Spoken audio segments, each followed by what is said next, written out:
మదిని బరువు పెంచుకుంటూ ఎవరికేం చెప్పాలి, ఏం చేయాలి, అసలు తను ఎలా ఉందో, ఏం చేస్తుందో ఏమోలే.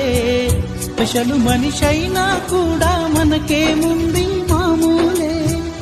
కళలు తెలుసా ఏమో బహుశా, కవిత మనిషా కలల హంస, మనసు కొంచెం తెలుసుకుంది కలిసిపోయే మనిషిలాగా మంచి పెద్ద